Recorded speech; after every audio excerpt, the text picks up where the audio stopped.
In this video, I'll be talking about the mammal skull. So here we have a dog and an elk with color-coded bones, each color a different bone of the skull. We have keys for which colors correspond with which bones, and we will be posting the photos and the key, all of this online, so you can look through it.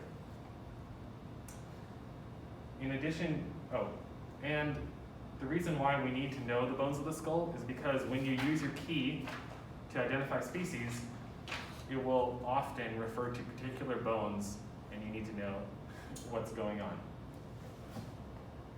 In addition to the bones themselves, there are a few measurements we need to talk about. Specifically, the condylobasal length and the greatest length. So the condylobasal length, as defined in the key, is the distance from the anterior-most projection of the premaxillary bone, which on this dog here is this light green. So as far forward on this as possible, to the posterior-most projection of the occipital condyles. So this back here, where the skull connects to the spine, the distance between those 2 points is the CBL, the condylobasal length. The greatest length is simpler. That is just simply the longest distance you can measure across a skull. So from here to probably here, because this has a sagittal crest sticking out even further backwards.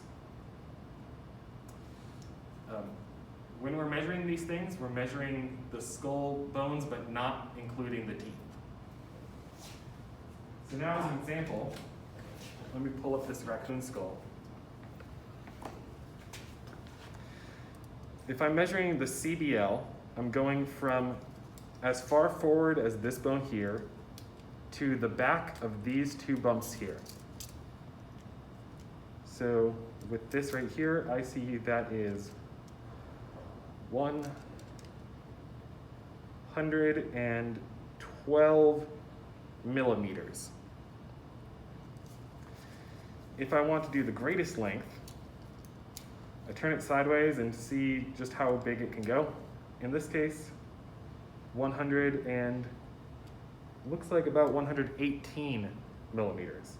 So longer than the CBL. We will be using the CBL and the GL a lot to figure out identification, because a lot of times the way you determine what a species is how large the skull is.